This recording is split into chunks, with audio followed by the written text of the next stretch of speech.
Hello दोस्तों, आप सभी को वेलकम करता हूं अपने इस चैनल के अंदर। और यहाँ आज के इस ब्लॉगिंग वीडियो के अंदर मैं आप लोगों के साथ में जो स्टोरी शेयर करने वाला हूँ वो मेरी खुद की पर्सनल स्टोरी है, खुद का मेरा एक्सपीरियंस है। और बहुत लंबी दिनों की कहानी नहीं है ये, बिल्कुल ये समझ लीजिए कि आज से 3 या 4 दिन पहले घटी एक घटना है मेरे साथ, और जिसको मैं आप लोगों के साथ में शेयर करूंगा। और इससे आप लोगों के अंदर अवेयरनेस आएगी रिगार्डिंग पासपोर्ट। जी हाँ, तो ये कहानी जुड़ी हुई है पासपोर्ट से रिलेटेड, मेरी फ़्लाइट से रिलेटेड। और ये जो दिन है, ये समझ लीजिए आज से 4-5 दिन पहले की ही बात है, कोई ज़्यादा लंबी बात नहीं है। तो आखिर क्या हुआ मेरे साथ में ऐसा कि 2 दिन तक तो मैं थोड़ा-सा मतलब काफ़ी ज़्यादा अपसेट, डिसअपॉइंटेड जो है हो गया, क्योंकि मेरे साथ कुछ ऐसा घटा जो मैं आप लोगों के साथ में अगर शेयर करूं तो आप में से बहुत सारे लोग जो हैं, या यूँ मान लीजिए कि बहुत सारे जो ट्रैवलर्स हैं, वो कहीं न कहीं ऐसी गलती नहीं करेंगे जो मुझसे हो गई। तो दोस्तों, आखिर ऐसा क्या हुआ? शुरुआत करते हैं इस वीडियो के ज़रिए, इस वीडियो के माध्यम से। तो आप सब लोग जो हैं बने रहिए और सपोर्ट कीजिए, क्योंकि ये दोस्तों मेरा फर्स्ट टाइम जो है ब्लॉगिंग चैनल है, तो मैं यहाँ पर अपनी कोशिशें कर रहा हूँ। और आप लोगों की जो, यूँ समझ लीजिए कि जो आप लोगों का सपोर्ट है, वो इस चैनल के माध्यम से ही मुझे मिलेगा। और आप लोगों का सपोर्ट मेरे लिए भी बहुत ज़रूरी है, क्योंकि बहुत कुछ करना है। और इस करने के लिए यहाँ पर जो शुरुआत हो रही है वो इस ब्लॉगिंग चैनल से ही हो रही है। एनीवेज़, अभी फ़िलहाल अब हम आगे बढ़ते हैं और बात करते हैं उस दिन की जिस दिन मुझे फ़्लाई करना था वियतनाम के लिए। तो लगभग 12:30 बजे की मेरी फ़्लाइट थी।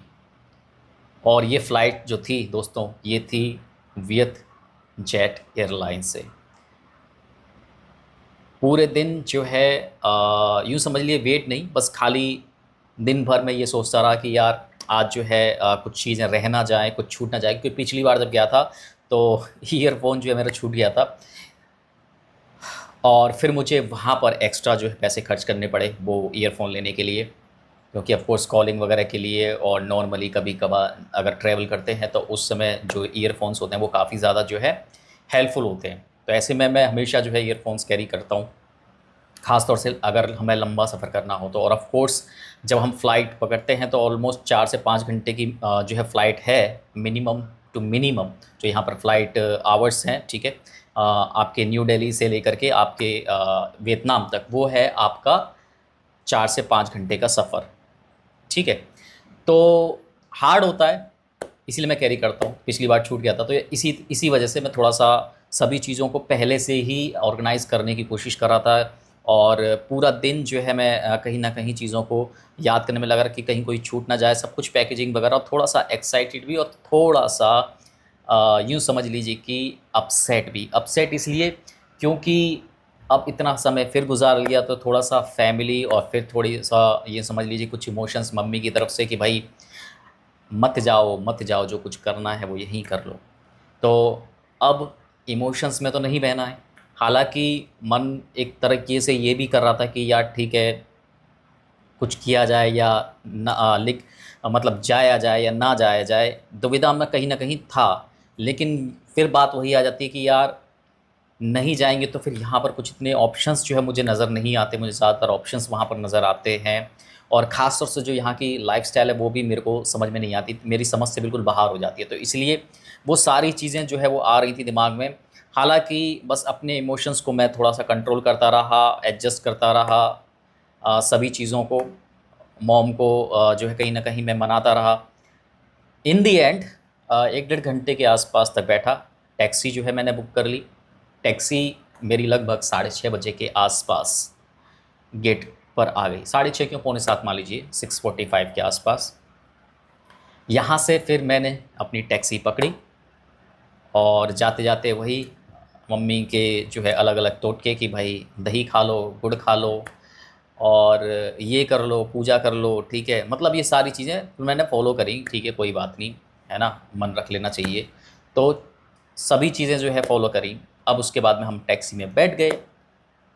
टैक्सी में बैठने के बाद में लगभग जो ड्राइवर था हमारा, तो हमारे मतलब कॉलोनीज़ के बीच में से लेकर गया, इस वजह से कि क्योंकि आज का जो मतलब उस दिन जो था, वो थोड़ा-सा ट्रैफ़िक वाला दिन था। मतलब एक्सपेक्टेड था कि ट्रैफ़िक होगा ही होगा इस दिन। तो इसीलिए वो थोड़ा-सा कॉलोनी वगैरह में से काट करके जो है गाड़ी अपनी लेकर के गया।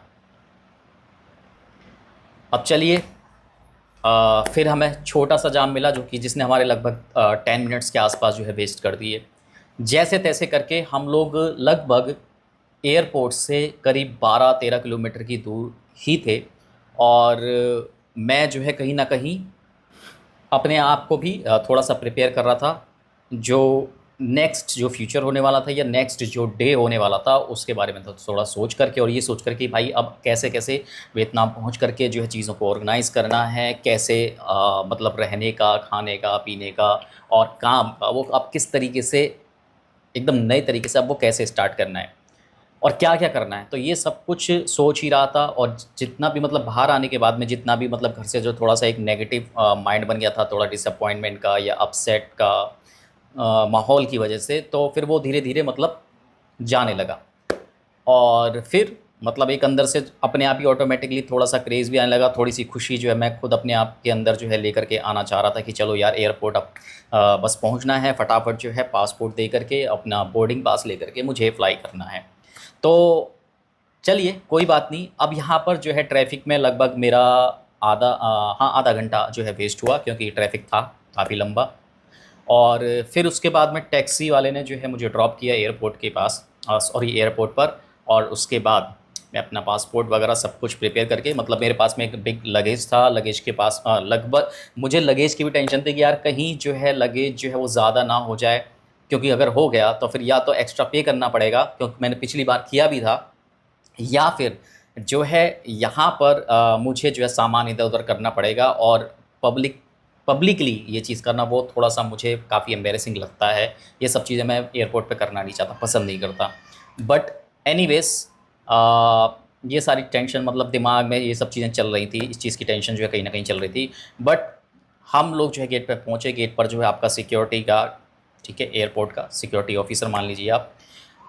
तो पहले से ही मैंने अपना लगेज और एक छोटा-सा मतलब 6-7 किलो का जो बैग था, जिसमें मैंने खाने-पीने के कुछ आइटम्स जो है वो रखे हुए थे, वहाँ पर ले जा कर के यूज़ करने के लिए, क्योंकि बहुत सारी चीज़ें जो है वो इंडिया की नहीं मिलती हैं, तो फिर वहाँ पर जो मिलती हैं वो काफ़ी ज़्यादा एक्सपेंसिव हो जाती हैं ना, स्टोर्स के अंदर, इंडियन स्टोर्स के अंदर। तो इस वजह से मैं थोड़ा-सा यहाँ पर मैंने कुछ स्नैक्स वगैरह ये सब जो कैरी कर लेते, जो कि लगभग 6-7 किलो के आस-पास का हो गया था और जो मुझे किसी को फ्रेंड को भी देना था। तो सब कुछ मिला कर 6-7 किलो का था। तो एक मेरे पास में हो गया लगभग मतलब 20 किलो का, 20 किलो ही मुझे अलाउ था। फिर एक बैग हो गया 7 केजी का और फिर एक आपका बैकपैक जिसमें मेरा लैपटॉप, चार्जर, फ़ोन ये सब जो है मैंने कैरी कर रखा था। तो 3 चीज़ें हो गई। तो इसलिए पहले से ही मैंने पासपोर्ट वगैरह निकाल के रख लिया। अब जैसे ही एंट्री पॉइंट आया मतलब एंट्री गेट आया, तो मैंने पासपोर्ट वगैरह दिखाया, स्कैन किया सिक्योरिटी ऑफिसर ने और उसके बाद में फिर जो है मुझे एंट्री दे दी। मैं एंट्री लेकर के फिर उसके बाद स्क्रीन पर जो है देखा मैंने कि भाई कहाँ पर जो है मेरी फ़्लाइट का नंबर है, कौन से काउंटर पर है, वो मुझे पता चला। ई जो है वो काउंटर था, ई काउंटर पे पहुँचा। अब वहाँ पर थोड़ा-सा ये हुआ कि एक शॉर्ट लाइन थी, तो मुझे लगा कि मैं काफ़ी अर्ली आ गया हूँ। मतलब वैसे 9 बजे का 9 बजे सवा 9 तक पहुँच गया था, साढ़े 12 की फ़्लाइट थी, तो मुझे लगा कि मैं जल्दी पहुँच गया। तो वीएचजेट का मैंने काउंटर देखा और एक शॉट जो खाली पड़ा हुआ था, मैं उसमें जा कर के मतलब एंट्री करने लगा, तो सिक्योरिटी आया कि आप वीआईपी हैं सर, मतलब इसने ऐसे बोला कि वीआईपी हैं, ये रही आपके लिए वीआईपी लाइन। अब वीआईपी लाइन उसने दिखाई तो वो लाइन लंबी थी, तो मैं समझ गया मैं गलती गलती से वीआईपी लाइन में जा रहा था जो खाली था। तो एनीवेज़ मैं जो है वहाँ पर खड़ा हो गया दूसरी लाइन में, लेकिन गलती मेरी थी तो कोई दिक्कत नहीं है। अब वहाँ पर लगभग आधे घंटे के बाद में मेरा नंबर आया। मैं काउंटर पर पहुँचा। काउंटर पे पहुँचने करने के बाद में सबसे पहला सवाल कि सर अ, ये क्या कर दिया आपने पासपोर्ट में? ये क्या कर दिया आपने पासपोर्ट में? मैंने कहा कुछ नहीं सर, ये फेसबुक सॉरी ड्रॉ में रख दिया था और वहाँ पर जो है फेस मास्क रखा हुआ था, जिसकी वजह से ये जो है जो उसका फेस मास्क का जो भी ब्लैक इंक मान लो आप या कोई भी कलर जो है मान लो, वो जो है इससे अटैच हो गया। तो मैं इसको बहुत ही कैजुअली ले रहा था, बहुत ही लाइट ले रहा था। मुझे लगा कि आइडेंटिटी तो जो है वो मेरी क्लियर है यहाँ पर, तो इससे कोई फ़र्क खास पड़ने नहीं वाला है ना। तो ये सिर्फ इतना, ये ब्लैक है, उसके बाद में साइड से ये जो है हमारा ये है ना, तो ये सब जो है तो इससे कोई खास फ़र्क पड़ने नहीं वाला, ये भी है ठीक है। तो मैंने कहा आइडेंटिटी वगैरह तो ठीक है और स्टैम्प वगैरह मारने के लिए पेज जो है वो क्लियर है, कोई दिक्कत नहीं होगी नहीं। अच्छा ये ऐसा सोचा था मैंने आज से 4-5 महीने पहले। बाकी जब जाते वक्त मतलब मुझे फ़्लाइट वगैरह जो बुक करी थी उस समय पर मैंने ऐसा कुछ ख़ास गौर नहीं किया कि नहीं यार एक बार चेक कर लेता हूँ या एक बार किसी से पता कर लेता हूँ। मैंने वो सब नहीं किया। यूट्यूब पर भी अगर देख लेता तो शायद वो गलती नहीं होती। और मैंने बिना इसके बारे में ज़्यादा सोचे, बिना गौर करे, क्योंकि चीज़ें तो और चल रही थी ना दिमाग में। चीज़ें ये चल रही थी कि भाई वियतनाम जाना है, घर वालों को मैनेज करना है, फिर उसके बाद में टिकट वगैरह बुक करनी है, ये सब कुछ चल रहा था। इसके बारे में एक बार भी मेरे दिमाग में ख्याल आया ही नहीं, ठीक है। बाकी चीज़ों के बारे में आता रहा, लेकिन मेन तो यही है कि भैया बिना इसके तुम कैसे ही आगे बढ़ोगे। तो एनीवेज़ हुआ यूँ कि फिर काउंटर पर जो उन्होंने पूछा, फिर सवाल किया आप किस पर्पज़ से जा रहे हैं। मैंने कहा भाई ट्रैवलिंग पर्पज़ से जा रहा हूँ। अच्छा आपके पास में टिकट है जी? टिकट सॉरी टिकट नहीं, क्या आपके पास में बुकिंग टिकट है होटल की? मैंने कहा उसकी ज़रूरत नहीं है कि मेरे वहाँ फ्रेंड है। ठीक है फ्रेंड है तो फिर आप उनसे जो भी इनके डॉक्यूमेंट्स हैं वो एक बार मंगा लो। मैंने कहा ठीक है। और उसके बाद में फिर मतलब कि आपके पास में कितना जो है अमाउंट है वहाँ पर जाने के लिए? मैंने कहा भाई मेरे पास में लगभग $1000। कि $1000 इनफ है? मैंने कहा हाँ इनफ है मेरे लिए, कोई दिक्कत नहीं है। फिर उसके बाद में आपकी रिटर्न टिकट, ठीक है जी रिटर्न टिकट। अच्छा आप रिटर्न टिकट जो है वो मलेशिया से फिर आप यहाँ पर आओगे? मैंने कहा हाँ ठीक है। तो इतना मतलब आपके पास में जो अमाउंट है वो काफ़ी है? मैंने कहा हाँ ठीक है कोई दिक्कत नहीं, क्योंकि मुझे मालूम था कि भाई मेरे को कैसे कैसे मेरे पास में ऑलरेडी अदर पोर्टफोलियोज़ के अंदर अमाउंट जो है पड़ा हुआ है और वहाँ भी मेरे को मिल ही जाता कोई ना कोई, मतलब ऐसी कोई दिक्कत नहीं थी बैलेंस के लिए। तो मुझे तो आइडिया था, तो इसलिए मैंने बोला ठीक है 1000, और $1000 में इनफ हो भी जाता। कोई दिन 80-90 हज़ार रुपये के आसपास होता है, तो वो ठीक हो जाता, कोई दिक्कत नहीं थी। एनीवेज़ ये सब तो सवाल हो गए और कोई दिक्कत नहीं रही। फिर उसके बाद में इन्होंने जो है जो भी मान लीजिए जो टिकट चेक वगैरह करते हैं या बोर्ड पास देते हैं, उनके अलावा जो भी थोड़ा सुपीरियर होगा उसको बुलाया। वो यंग लड़का था, तो उसने जो है पूछा ये क्या हुआ? मैंने कहा ऐसे ऐसी बात है। कि ठीक है सर आपको थोड़ा सा वेट करना पड़ेगा और हम जो है अपने जो भी सीनियर हैं उनसे पता करते हैं, ठीक है। तो लगभग 20 मिनट के आसपास तक उन्होंने मुझे इंतज़ार कराया। 20 मिनट के बाद में एक जो है पर्सन आया मेरा ये पासपोर्ट कैरी करते हुए। और फिर उसके बाद में जो जिसने मुझे बोला था कि आपको वेट करना पड़ेगा, उसने मेरे को बताया कि आपको अंडरटेकिंग देनी पड़ेगी। वहाँ से तो उन्होंने हाँ बोल दिया है, लेकिन फिर भी मैं एक बार जो है ना थोड़ा सा वियतनाम जो इमिग्रेशन है वहाँ से थोड़ा सा पता करता हूँ। तो उन्होंने जो भी फ़ोटोज़ वगैरह खींच करके वियतनाम इमिग्रेशन पर वहाँ पर भेज दी। तो फिर उसके बाद मैं लगभग 20 मिनट तक वेट किया, कोई रिस्पॉन्स नहीं आया। फिर मैंने बोला भाई बताओ यार आप क्या हुआ? मतलब 20-25 मिनट हो गई और क्योंकि मेरी फ़्लाइट भी जो है वो देर हो रही है, उसके लिए वो निकल जाएगी भाई, फ़्लाइट मिस हो जाएगी, तो आप बताओ जल्दी। कह रहा यार अभी तो कोई रिस्पॉन्स ही नहीं आया। मैंने कहा अच्छा ठीक है तो सर जल्दी करो। फिर उसने जो है कॉल वॉल करी, मतलब कोई बीच में होगा मीडिएटर तो उसको कॉल वॉल करी, फिर मतलब इंडियन ही। और उसके बाद में फिर आगे उन्होंने प्रोसीड किया। तो लगभग ये समय हो चुका था 10:15 के आसपास, 10:15। और बस फिर उसके बाद उन्होंने बोला सर इधर आ जाइए। मैंने कहा बैग लेकर के आइए। ठीक है बैग लेकर के आ। कि सर नहीं हो पाएगा। मैं भाई मेरा दिमाग ख़राब। मैंने कहा यार शिट। अंदर से मैं पूरा पॉजिटिव होने की पूरी पूरी कोशिश कर रहा था, और कोशिश क्या मतलब ये कर लिया था कि यार हो जाएगा, निकल जाएगा, कोई दिक्कत नहीं है, हैं। मतलब पूरा पॉजिटिव माइंडसेट कर लिया। और लोग उधर से ऐसा लग भी रहा था कि ये थोड़ा सा मतलब अप्रोच डाल रहे हैं कि हाँ भाई चलो ठीक है हो जाए, बाद में जो है चेंज वेंज करा लेंगे, कोई दिक्कत नहीं है। लेकिन वियतनाम से जो है क्लियर ये आ गया कि नो। मैंने कहा सर रिक्वेस्ट कर लो एक बार थोड़ा सा, मैं वहाँ जा कर के रिन्यू करवा लूँगा, वहाँ से भी हो जाएगा, एम्बेसी से जाकर करवा लूँगा। आप कोशिश तो करिए। कि नहीं सर हम दोबारा जो है उनसे पूछ नहीं सकते, बार बार नहीं पूछ सकते और नहीं हो पाएगा, प्लीज़ प्लीज़। तो रिक्वेस्ट करी भाई, नहीं हो पाया। अब उसके बाद में फिर फिर वियतनाम में मेरे पास में जो एजेंट थी उसको मैंने एक तरीके से पूछा, तो उन्होंने बोला कि आप एक काम करो, सबसे पहले तो अपना जो टिकट है उसको आप एक्सटेंड करवा लो, तो कम से कम वेस्ट तो नहीं जाएंगे। मैंने, क्योंकि दिमाग में ये भी चल रहा था कि यार टिकट के पैसे भी वेस्ट गए। अच्छा ठीक है।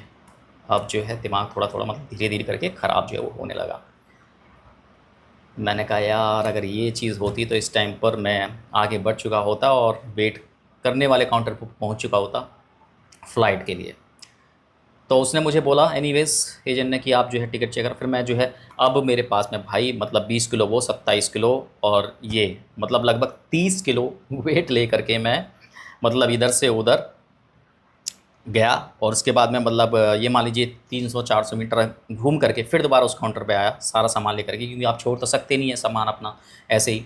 अब वहाँ पर जाके फिर मैंने उनसे बोला कि सर आप मुझे फिर ये टिकट जो है वो एक्सटेंड कर दीजिए। कि सर एक्सटेंड कर देंगे, लेकिन एक 3 दिन से ज़्यादा जो है आपको एक्सटेंशन नहीं मिलेगा डेट के, सॉरी फ़्लाइट टिकट के लिए, ज़्यादा से ज़्यादा 3 दिन, और 3 दिन में आपका पासपोर्ट। मैंने कहा हाँ यार 3 दिन में तो पासपोर्ट नया मिलने नहीं वाला किसी भी कीमत पे। तो सर 3 दिन तक का होता है और 1 मंथ तक का नहीं होता। मैंने कहा यार फिर ठीक है, अब क्या बोले, अब इसमें कुछ हो ही नहीं सकता।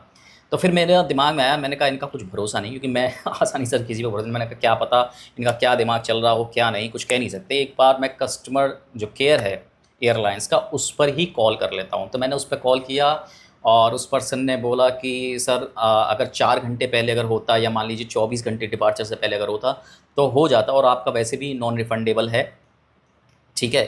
तो अब तो कुछ हो नहीं सकता। मैंने कहा सर 1.5 घंटे तो अभी बचे हैं फ़्लाइट में, और प्लीज़ रिक्वेस्ट कर रहा हूँ, क्योंकि मेरे साथ में ठीक है ये दिक्कत थी, तो अब मैं नहीं जा सकता, तो आप कुछ करिए थोड़ा सा। तो फिर वो कस्टमर केयर ले दे करके थोड़ा सा बंदा जो है वो बढ़िया निकला, और उसने बोला कि ठीक है सर मैं यहाँ से रिक्वेस्ट डाल देता हूँ, और जो हो पाएगा वो देख लिया जाएगा, आपको जो भी है मतलब ईमेल पर इन्फॉर्मेशन मिल जाएगी। अगर वो मतलब कुछ अमाउंट जो है अगर आपको मिलेगा, रिफ़ंड होगा, तो वो आपको पता चल जाएगा। मैंने कहा चलो ठीक है। अब बात आती है भाई यहाँ से एग्ज़िट करने की। अब एग्ज़िट करने की आते तो मुझे लगा यार ठीक है, क्योंकि ऐसा केस कभी हुआ नहीं है कि मैं पहले एंट्री करूँ फिर उसी गेट उसी दिन उसी एयरपोर्ट से मुझे 2 घंटे बाद वापस जाना पड़े, ऐसा कभी हुआ नहीं। तो इस चीज़ का एक्सपीरियंस नहीं था, और ओवरऑल जो भी हुआ इसका भी कोई एक्सपीरियंस मुझे था नहीं। तो अब मैं भाई गया लगभग 500-700 मीटर के आसपास, और वहाँ से भाई एक जगह निकलने लगा कि सर यहाँ से एंट्री एग्ज़िट हो जाएगा। मना कर दिया नहीं, पूछते पाछते करते करते भाई मतलब वो गेट इधर, ये गेट इधर, 30 किलो का सामान ले जाते वहाँ पर फाइनली मुझे गेट मिल गया पूछते पाछते, जहाँ से मुझे एग्ज़िट करना था। अब वहाँ पर एग्ज़िट करने वालों की जो लाइन तो थी नहीं, क्योंकि कुछ ही गिने चुने लोग ऐसे होते हैं जिनके साथ में कुछ इस तरह की चीज़ें हो जाती हैं। तो ऑफ़ कोर्स वहाँ पर कोई इतना ज़्यादा भीड़ भाड़ नहीं, लेकिन जो काउंटर पर जो ऑफिसर्स बैठे हुए थे उन्होंने पूछा हाँ सर कहाँ। मैंने कहा सर एग्ज़िट करना है, क्योंकि फ़्लाई नहीं कर पाया। अब मुझे लगा कि ऐसे ही हो जाएगा एग्ज़िट, लेकिन उसके लिए भी कि सर आप काउंटर पर जाइए जहाँ भी आपकी जो एयरलाइन थी, और वहाँ से स्टाफ के किसी एक पर्सन को लेकर के आइए, तब आपको एग्ज़िट मिलेगा। अच्छा, अब मैं गया भाई वहाँ पर जहाँ पर मेरा काउंटर था, जहाँ से मुझे बोर्डिंग पास मिलना था, और वहाँ पर पहुँचा तो भाई साहब वो उन्होंने जो है मतलब वहाँ कुछ था ही नहीं, कोई मिला ही नहीं। अच्छा, जो क्लीनिंग वाला स्टाफ होता है उनसे पूछो सर मतलब ये कहाँ है, स्टाफ वगैरह कहाँ है? जी पता ही नहीं, हमें क्या पता, ऐसे उन्होंने जवाब दिया। मैंने कहा ठीक है चला हटा, ये लोग ऐसे ही जवाब देंगे, इनको कोई मतलब ऐसे पता होगा नहीं। मैंने कहा चलो फिर भी, लेकिन ट्राई किया हमने। फिर अब मैं इस चीज़ से बचना चाह रहा था, मैंने कि मैं अब ये सामान लेकर के दोबारा से एग्ज़िट गेट पर नहीं जाना चाहता, वहाँ जा कर के मैं फिर से ये मतलब खींच करके लेकर के जाऊँ, फिर उससे पूछूँ कि भाई स्टाफ ही नहीं है वहाँ पर, तो अब बताओ मैं क्या करूँ? ठीक है। तो फिर मैंने 15-20 मिनट मैंने सोचा वहीं मैं वेट कर लेता हूँ भाई। 15 मैंने कॉल मिला ली अपने किसी फ्रेंड को थोड़ा सा उस सिचुएशन के बारे में बताने के लिए। मैंने कहा चलो टाइम कट जाएगा और जब तक कोई ना कोई जो है वहाँ से पर्सन आ जाएगा, लेकिन कोई नहीं आया। मैंने कहा भाई चलो अब तो जाना पड़ेगा, ठीक है। अब जो है लगभग आई थिंक कि ये चीज़ करते करते 11:15 के आसपास, 11:30 के आसपास हो गए थे, 11:15 मान लो आप। उसके बाद में फिर वहाँ से जो है फाइनली मैं फिर से बैग लेकर के गया, पूरा मतलब पूरा 30 किलो का जो लगेज है पूरा सारा सामान वो लेकर के फिर काउंटर पे गया एग्ज़िट गेट पर। वहाँ बोला, तो वहाँ पर उन्होंने बताया कि आप इन्फॉर्मेशन काउंटर पर जाइए और वहाँ उनसे बोलिए वो कॉल करेंगे, और कोई ना कोई स्टाफ आ जाएगा वहाँ से, ठीक है, आपको एग्ज़िट कराने के लिए। मैं गया भाई, फिर से सामान मैंने उससे पूछा भी, मैंने कहा सर मैं यहाँ पर रख दूँ कि नहीं, क्योंकि अगर उठ गया तो फिर हमारी गारंटी नहीं है। मैंने कहा हाँ भाई, हो सकता है कि भाई इस जो एयरपोर्ट का स्टाफ है वो उठा करके ले जाए भाई, कि इसका कोई भी जो ऑनर है वो कहाँ है। तो हम जो है भैया फिर से सामान लेकर के फिर पहुँचे 500-600 मीटर आगे इन्फॉर्मेशन काउंटर। वहाँ जा कर के हमने मैडम से बोला, मैम ये मेरी फ़्लाइट थी और मैं जो है फ़्लाई नहीं कर पाया हूँ, और अब मुझे आप किसी एक स्टाफ को, जो इनकी एयरलाइंस का जो स्टाफ है उसको कॉल कर दीजिए। कि ठीक है, उन्होंने कॉल करी। 10 मिनट बोला उन्होंने कि 10 मिनट में जो है आपकी जो स्टाफ है वो आ जाएगा और आपका एग्ज़िट करा देंगे, ठीक है। अब भैया 10 मिनट क्या 20 मिनट हो गई, लगभग आधा घंटा हो गया। फिर मैंने आधा घंटे के बाद मैंने बोला, मैम आधा घंटा हो गया, आप फिर से एक बार कॉल कर दीजिए। बोला कि ठीक है। उन्होंने कॉल करी। कॉल करने के बाद में फिर जो है लगभग 10 मिनट के बाद में एक जो है लेडी स्टाफ आया, मतलब एयरलाइंस की तरफ से। काफ़ी हेल्पफुल थी और काफ़ी कोऑपरेटिव भी थी। तो आया कि सर क्या हो गया, कि मैम ये बस पासपोर्ट। ओह अच्छा आप हैं, हाँ हाँ ये पासपोर्ट इशू मालूम है, ठीक। मैंने कहा कि फिर इन्होंने बताया कि सर थोड़ा ध्यान रखिए कीजिए। मैंने कहा मैम क्या बताएं, बस ड्रॉ में ऐसे ही डाल दिया, मुझे क्या पता था कि इसमें भाई ने जो है इसमें फेस मास्क वगैरह रखा हुआ, जिसकी वजह से सारी जो है इनको इस पर फैल जाएगी। क्या कर सकते हैं। मैंने कहा अब जो हो गया, अब क्या फ़र्क पड़ता है, कोई दिक्कत नहीं है, वैसे भी फ़र्स्ट एक्सपीरियंस है, कुछ ना कुछ सीख ही लेंगे। मैंने मैम को यही बोला, कोई दिक्कत नहीं है। कि सर थोड़ा अब ये है कि आपके साथ में ये इशू है, एक पहले जो है हमारे पास, हमें कोई दिक्कत नहीं है, हम फ्लाई करवा सकते हैं, लेकिन इमिग्रेशन डिपार्टमेंट में जब वहाँ आप पहुँचोगे तो फिर वहाँ से जो है प्रॉब्लम हो सकती है, तो इसलिए हमें जो करना पड़ता है। मैंने कहा हाँ मैम बात सही है। और इसके बाद में फिर इन्होंने बताया कि भाई एक एक पैसेंजर था, उसका तो वॉशिंग मशीन में धुल गया था और सब कुछ सही था उसका, लेकिन क्योंकि वॉशिंग मशीन में जो है वो धुल गया तो उसको नहीं फ्लाई करने दिया। मैंने कहा ठीक है मैम, क्या कह सकते हैं। अब मैडम जी गई वहाँ पर, उन्होंने बताया उनको जो भी वहाँ पर जो एग्ज़िट पर जो सिक्योरिटी ऑफिसर थे, फिर मेरे साइन करवाए, वहाँ से जो है फिर मैं निकला बाहर। अब भाई अब बाहर निकलो तो भाई जिस गेट से निकलते हैं एग्ज़िट, वहाँ पर कोई टैक्सी वाले नहीं आते, क्योंकि पार्किंग वगैरह जो थोड़ी सी दूर है, मतलब वो भी आप मान लो 700-800 मीटर, जो कि पहले आप एग्ज़िट करने के बाद में फिर एक पॉइंट पर जाओगे।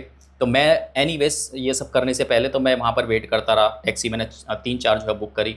टैक्सी वाले जो है वो बार-बार इधर-उधर चेंज हो रहे थे, ठीक है, मतलब बुकिंग हो जाती थी, फिर उसके बाद वो चेंज हो जाता था ड्राइवर, क्योंकि मैं जहाँ पर खड़ा था वहाँ पर एंट्री थी नहीं।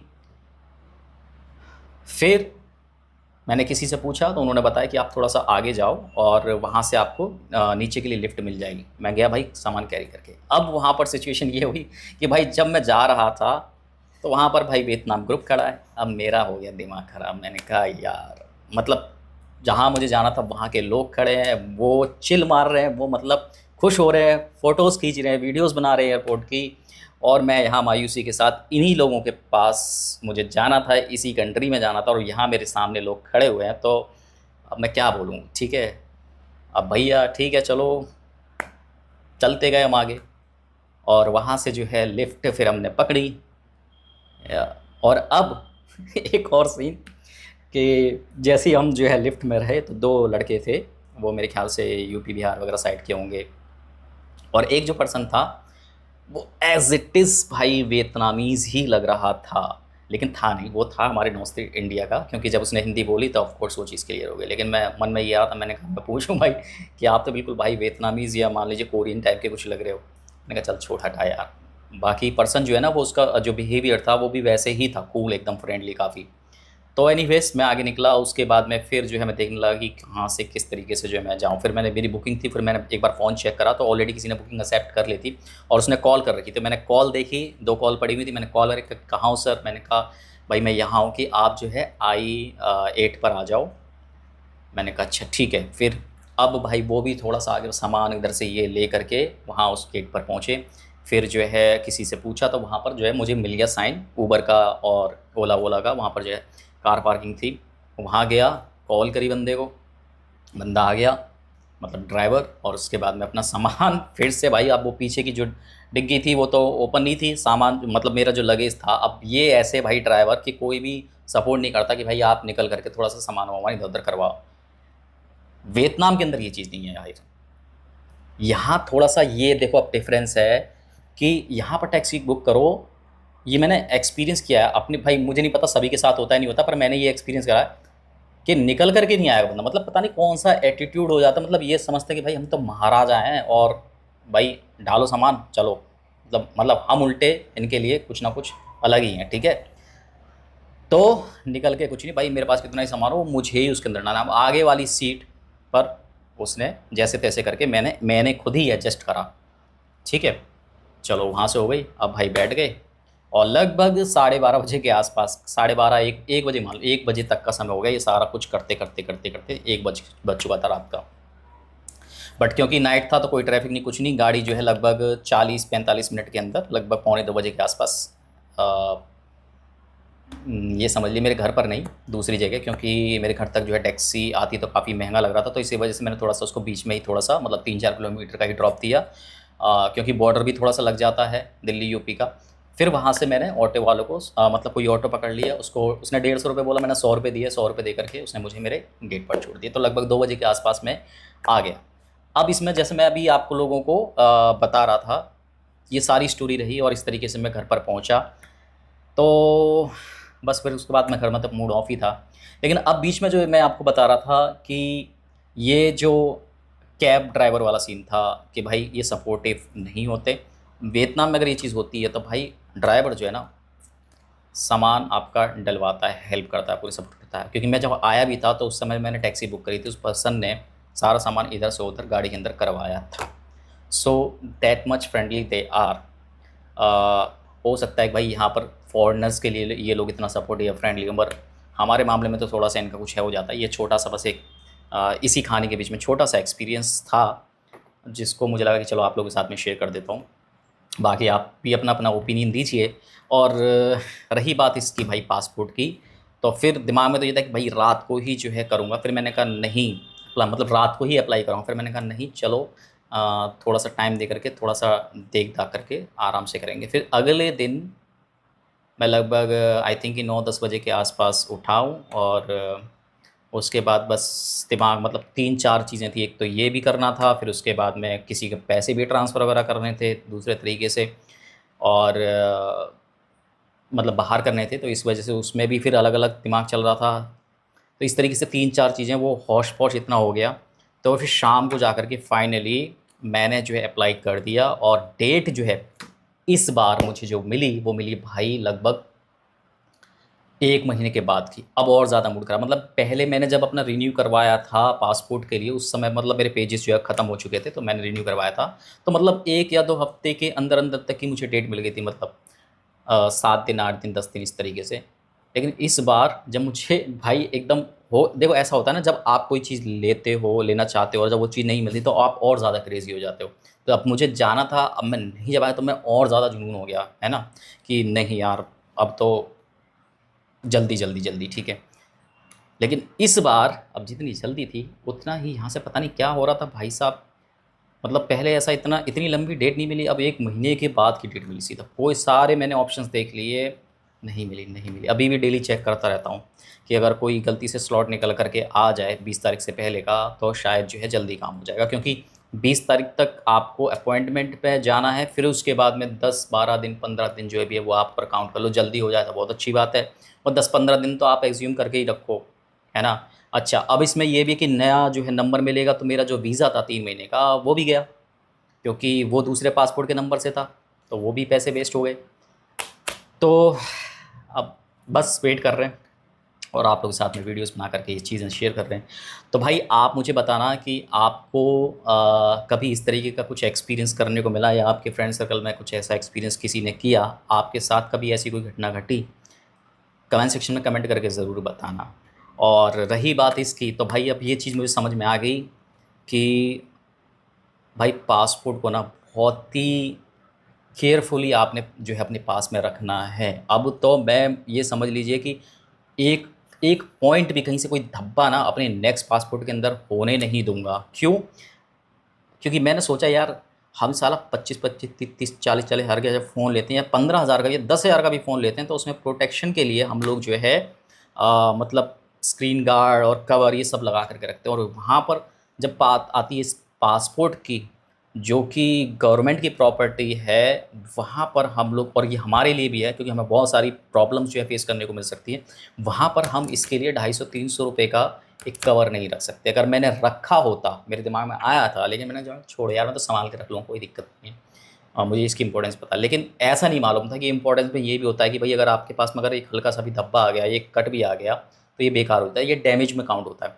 अब ये जो है ना, ये सिचुएशन, ये एक्चुअली मतलब महा डैमेज वाली सिचुएशन है, जिसको मैंने कैजुअली ले लिया, ये महा डैमेज में काउंट होता है। क्योंकि साइड से भी आप देख सकते हो ये है, और फर्स्ट पेज भी। बाकी हाँ, आइडेंटिटी वगैरह सब चीज़ सही है, कोई दिक्कत नहीं है, लेकिन जितना भी इसमें ये सब कुछ लगा हुआ है, दाग धब्बे वगैरह, ये पूरा डैमेज में काउंट होता है। तो अगर आपके साथ में कभी ऐसा कुछ हो जाए ना, तुरंत रीअप्लाई करो री इशू के लिए, ठीक है, पासपोर्ट री इशू के लिए, और इसको हल्के में मत लो। और अगर आपके पास में पासपोर्ट है तो मेक श्योर कि भाई आप इसको एक कवर में रखो। 250-300 रुपये, 250 रुपये से शुरुआत हो जाती है, ऑनलाइन आप परचेज़ करना चाहोगे तो वो आपको मिल जाएगा। तो बस अब यही प्लान है कि जैसे ही मुझे पासपोर्ट के मिलता है, तो उससे मतलब मिलने वाला होगा, उससे पहले ही मैं बुकिंग कर लूँगा एक नए कवर की, और हमेशा उसी के अंदर कैरी करूँगा। अब जो एक बार गलती कर ली, एक बार जो एक्सपीरियंस ले लिया, अब वो गलती दोबारा नहीं करनी है। बाकी आप लोग बताइए भाई, आपको मेरी इस स्टोरी से क्या जो है समझ में आया, कहाँ किसकी क्या गलती। हालांकि गलती तो क्लियरली मेरी है, लेकिन अगर आपके साथ में ऐसा कुछ हुआ है तो प्लीज़ कमेंट सेक्शन में कमेंट करें, अपना एक्सपीरियंस शेयर करें, और मेक श्योर दोस्तों चैनल को लाइक सब्सक्राइब करके रखें, क्योंकि ये तो अभी फिल शुरुआत है जिसको मैंने आप लोगों के साथ में शेयर कर दिया। फिर बहुत सारी ऐसी स्टोरीज़ होंगी जो कि ट्रैवलिंग के साथ साथ, जब मैं वियतनाम पहुंचूंगा तो ट्रैवलिंग के साथ साथ वहाँ पर कुछ अलग अलग तरीके की चीज़ें होती हैं, कहानियाँ वहीं पर बनती हैं, तो वो आप लोगों के साथ में शेयर करूँगा। बहुत इंटरेस्टिंग चीज़ें होंगी, पहले भी हुई हैं, और वो मैं आप लोगों के साथ में यहाँ पर शेयर करूँगा। बट आपके रिस्पॉन्स के ऊपर डिपेंड करता है, बाकी तो मैं रेगुलरली इस तरह की जो चीज़ें हैं वो शेयर करूँगा। तो नेक्स्ट वीडियो के अंदर मैं शेयर करने वाला हूँ कि लास्ट टाइम पे जब मुझे बहुत ज़्यादा जो है कोशिश करनी पड़ी, एक मतलब एक पर्सनल अपार्टमेंट की या प्राइवेट अपार्टमेंट की जो मुझे चाहिए था, और लास्ट में वो मुझे अपार्टमेंट जो है मिला, तो कैसे मिला, वो अपने आप में एक यूँ समझ लीजिए एक मैजिकल थिंग है, जादुई चीज़ है, और चमत्कार हम जिसको बोल सकते हैं, एक इस तरह की चीज़ है। तो वो ऐसा चमत्कार मेरे साथ में हुआ कि जो मुझे चाहिए था वो मुझे वहाँ पर मिला, वो अपार्टमेंट। वो कैसे मिला, वो चमत्कार कैसे हुआ, उसकी भी एक अलग स्टोरी है, क्योंकि मैं चीज़ों को रिलेट कर सकता हूँ, चीज़ों को एक दूसरे के साथ में जोड़ सकता हूँ। तो जब मैंने वो चीज़ें रिलेट करी तो मुझे किसी चमत्कार से कम नहीं लगा। तो वो स्टोरी बहुत इंटरेस्टिंग होगी। आप लोग बताइए कमेंट सेक्शन के अंदर कि आप उस चमत्कार को सुनना चाहते हैं, गॉड के उस ब्लेसिंग को सुनना चाहते हैं, वो आप मुझे बताइए। बाकी मिलते हैं नेक्स्ट वीडियो के अंदर, तब तक दोस्तों take care and have a good day.